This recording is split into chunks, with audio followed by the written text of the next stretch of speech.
Hello डेब। एक बार फिर से आपका स्वागत है मेरे चैनल पे। आज हम बात करेंगे यूज़ कॉलबैक के बारे में।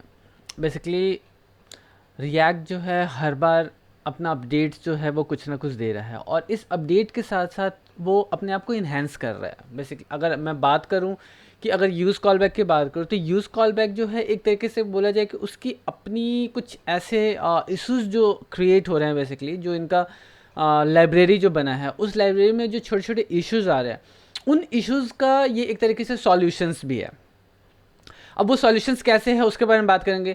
तो अगर यहाँ पर अगर मैं यूज़ कॉलबैक की बात करूँ तो यूज़ कॉलबैक जो है आपका एक प्रॉब्लम का जो है सॉल्यूशन उन्होंने प्रोवाइड किया है, जो कि कई बार जो है आपके लिए एक्सपेंसिव हो सकता है। जैसे कि अगर मैं आपको एक एग्जांपल दिखाता हूँ, मैंने यहाँ पर एक मेथड बनाया है। यहाँ पे मैं एक मेथड बना रहा हूँ, फैक्ट्री के नाम से मैंने यहाँ पे एक फंक्शन बनाया है, और वो फंक्शन जो है एक फंक्शन रिटर्न कर रहा है। ठीक है, नॉर्मल है। यहाँ पे मैंने एक फैक्ट्री के नाम से एक फंक्शन बनाया, फंक्शन जो है रिटर्न कर रहा है यहाँ पे एक फंक्शन। अगर मैं इसको असाइन करता हूँ, एक सम 2 के साथ असाइन करता हूँ और सम 1 के साथ असाइन करता हूँ, दो एक्चुअली मैंने यहाँ पर दो वेरिएबल्स मैंने बनाए, और दो वेरिएबल्स के साथ मैंने यहाँ पर फैक्ट्री को, जो कि फैक्ट्री मेथड है हमारा, उसको मैंने यहाँ पर एग्जीक्यूट किया।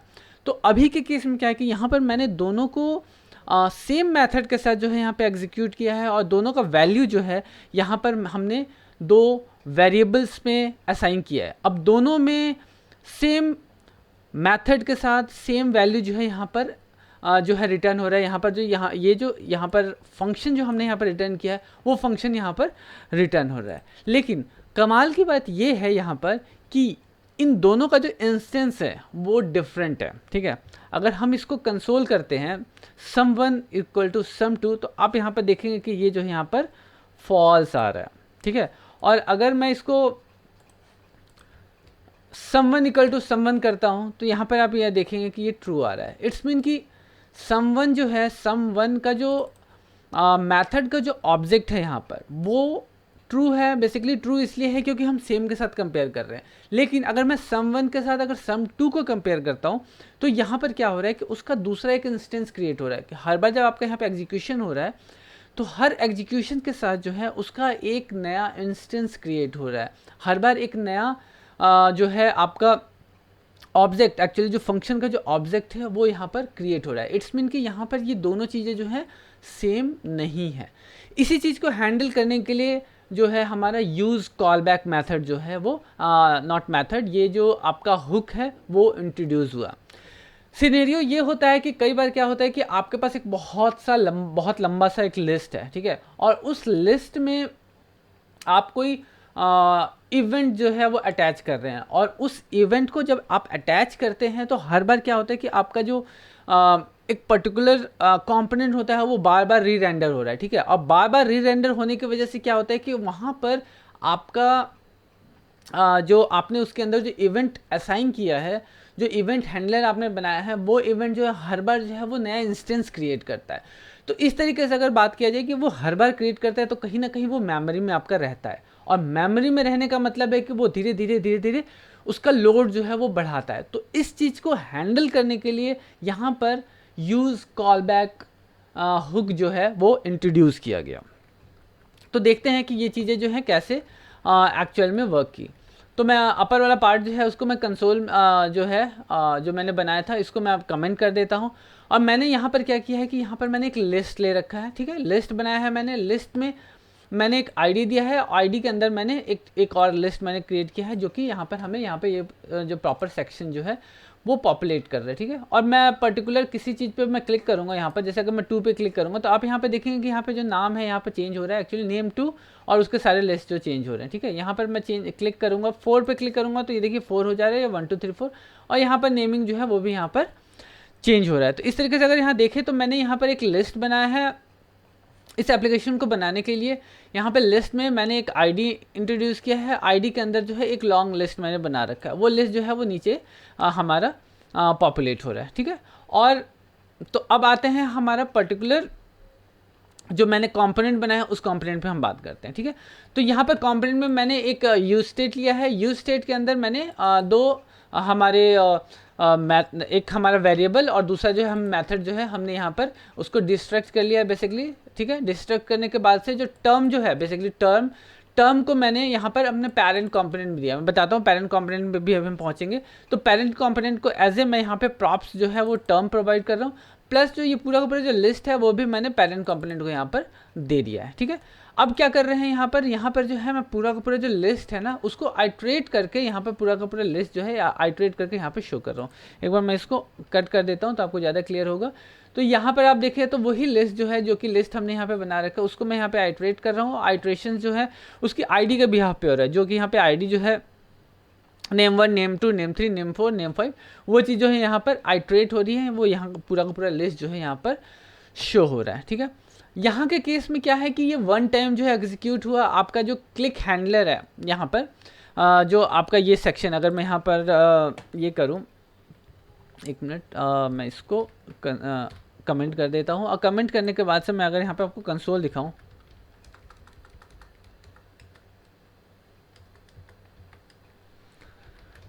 console.log, ठीक है। इसको सेव करते हैं। सेव करने के बाद से जब मैं इसको रिफ़्रेश करता हूँ तो रिफ़्रेश करने के बाद से आप यहाँ पे देखिए कि यहाँ पर ये 2 बार एग्जीक्यूट हुआ, ठीक है। यहाँ पे 2 टाइम्स आ रहा है, इट्स मीन कि 2 बार जो है एग्जीक्यूशन इसका हुआ। तो 2 बार जब इसका एग्जीक्यूशन हुआ तो एग्जीक्यूशन में ऐसा नहीं है कि आपका जो ये पूरा पूरा सेक्शन जो है वो रीरेंडर नहीं हुआ। ये अलग बात है कि रिएक्ट जो है वर्चुअल डॉम की वजह से आपका ये जो अगेन प्रोसेसेस जो यहाँ पे हो रहा है इस प्रोसेसेस को वो वहाँ पे हैंडल कर रहा है। लेकिन यहाँ पे ये एग्जीक्यूशन जो है 2 बार हुआ। अब 2 बार एग्जीक्यूशन के केस में क्या हुआ कि आपका जो है यहाँ पे इसका इंस्टेंस जो है वो 2 बार क्रिएट हुआ ऑलरेडी। तो एक तो पड़ा हुआ है, यहाँ पे ये क्लोजर का कॉन्सेप्ट भी आता है आपका, ठीक है। तो क्लोजर के अंदर जो है यहाँ पर इसका जो है फर्स्ट टाइम एग्जीक्यूशन हुआ, आपका पहला तो इंस्टेंस बना, दोबारा जो एग्जीक्यूशन हुआ तो दोबारा फिर से एक बार इसका इंस्टेंस बन गया, जो कि आपके कोड में कहीं ना कहीं जो वो है अभी मौजूद है। तो इस तरीके से जो है इसका एग्जीक्यूशन हुआ। एग्जीक्यूशन के बाद से ये क्या किया कि इसको यहाँ पर आपके पेज पे यहाँ पर रेंडर किया, ठीक है। अब बात करते हैं कि यहाँ पर मैंने क्या किया कि यहाँ पे लिस्ट को आइट्रेट कर दिया। आइट्रेशंस के बाद से मैंने उसको स्टाइलिंग दे दिया। बेसिकली होवर पे जो है यहाँ पर मुझे पॉइंटर चाहिए था तो मैंने उसकी स्टाइलिंग दे दी और ऑन क्लिक हैंडलर मैंने यहाँ पे बना दिया है। और ऑन क्लिक हैंडलर पे मैं पर्टिकुलर उस डॉम एलिमेंट जो है हमारा उसका करंट टारगेट का जो है HTML जो है वो मैं यहाँ पर प्रिंट कर रहा हूँ। HTML इन द सेंस कि ये जो पार्ट है उसको मैं यहाँ पर प्रिंट कर रहा हूँ। तो जो भी हम यहाँ पे क्लिक कर रहे हैं वो चीज़ें जो है यहाँ पर ऊपर में यहाँ पर प्रिंट हो रही है, ठीक है। अब बात करते हैं कि हम पेरेंट कंपोनेंट के बारे में। तो इसका जो है मैं वो कमेंट पार्ट हटा देता हूँ और हटा के उसके बाद इसको चेक करते हैं। तो यहाँ पर मैंने पेरेंट कंपोनेंट कर दिया। पेरेंट कंपोनेंट हटाने के बाद से जो है ये यहाँ पूरा का पूरा लिस्ट जो है यहाँ पर पॉपुलेट हो गया। अब बात करते हैं हम पेरेंट कंपोनेंट के बारे में। बेसिकली पेरेंट कंपोनेंट जो है यहाँ पर मैंने बनाया है और इस पेरेंट कंपोनेंट में मैंने यूज़ किया है अपना यूज़ कॉल बैक। तो इसका भी मैं पूरा एक बार डिटेल्स बताता हूँ। बेसिकली मैंने यहाँ पर क्या किया है, फिर मैं एक्चुअल में यूज़ कॉल बैक पे यहाँ पर पहुँचूँगा। तो जैसे कि आप यहाँ पर देख रहे हैं कि मैंने यहाँ पर अगेन यहाँ पर एक मैंने लिस्ट लिया है, ठीक है। लिस्ट नेम और लिस्ट सिलेक्शन लिया है, जो कि यहाँ पे वैल्यू जो है यहाँ पे मिल रहा है इसको।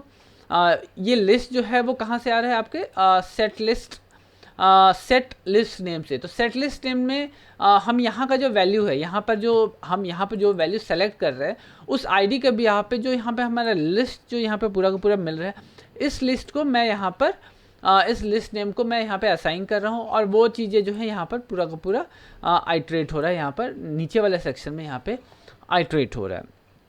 तो यहाँ पर मैंने यूज़ इफेक्ट का यूज़ किया है। और जब भी टर्म जो है हमारा टर्म जो हम यहाँ पे हमने पास किया है, बेसिकली यहाँ पर हमने कंपोनेंट में जब हमने यहाँ पे टर्म जो पास किया, जब भी यहाँ पे अपडेट हो रहा है तो इस टर्म के चेंज पे यूज़ इफेक्ट जो है वो ट्रिगर हो रहा है। और ट्रिगर होने के बाद से उसका लिस्ट जो हमने यहाँ पर लिस्ट दिया है, यहाँ पर ये जो लिस्ट नोड है, इस लिस्ट नोड को मैं यहाँ पर अपडेट कर रहा हूँ। तो हर बार जब अपडेट होता है, अपडेट के भी यहाँ पे जो है यहाँ पर नीचे पूरा का पूरा जो सेक्शन जो है वो यहाँ पर रेंडर हो रहा है। तो जैसे कि अब यहाँ पे बात करें कि हर बार जब भी मैं वहाँ पे क्लिक करता हूँ, ठीक है, हर बार क्लिक करने पे क्या हो रहा है कि हमारा जो है ये कंपोनेंट जो है दोबारा से टर्म के बिहार पे जो री रेंडर हो रहा है। तो री रेंडर होने के केस में इसका क्या होगा कि हर बार जो है आपका यहाँ पे इंस्टेंस जो है ना वो दोबारा से क्रिएट होगा।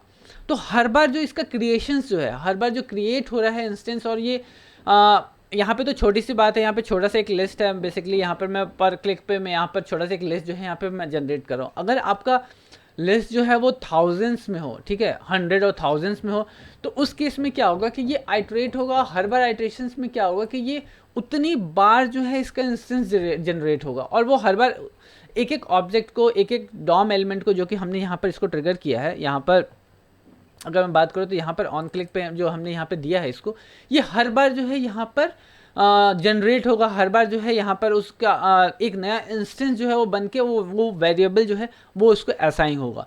तो ये जो है कहीं ना कहीं जो है आपके लिए बहुत ज़्यादा एक्सपेंसिव हो सकता है। अगर मैं रिएक्ट के पुराने वर्जन्स की बात करूँ तो पुराने वर्जन में इस चीज़ को हैंडल नहीं किया गया था। अगेन, कोई भी चीज़ जो है मार्केट में आती है तो वो हर बार जो है वो ऐसा नहीं है कि वो हर चीज़ें लेके आ जाती हैं, उसमें चीज़ें जो है प्रॉब्लम्स जो है वो रहती नहीं है।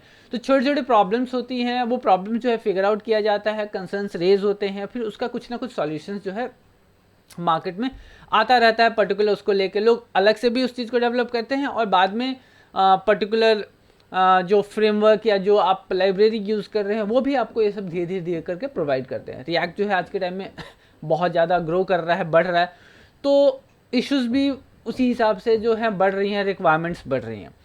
तो यहाँ पर क्या है कि हर बार जो है उसका इंस्टेंस क्रिएट हो रहा है, तो उस इंस्टेंस को कंट्रोल करने के लिए, उस इंस्टेंस को रोकने के लिए, उस इंस्टेंस को कि हर बार जो है वो इंस्टेंस जो है वो बार बार क्रिएट ना हो, उसको रोकने के लिए हम जो है यहाँ पर यूज़ कॉलबैक यूज़ करते हैं। अगर मैं बात करूँ यहाँ पर जितने भी हमने यहाँ पर डॉम एलिमेंट्स बनाए हैं, अगर मैं इसको क्लिक करता हूँ तो यहाँ पे वैल्यू जो यहाँ पे जनरेट हो रहा है, इसके लिए हर बार जो है ये सेम, एक्चुअली हमारा जो प्रोसेस है वो सेम है कि मुझे उसके क्लिक पे सम वैल्यू जो है वो यहाँ पर प्रिंट करना है जो कि इसके डॉम में आ रहा है।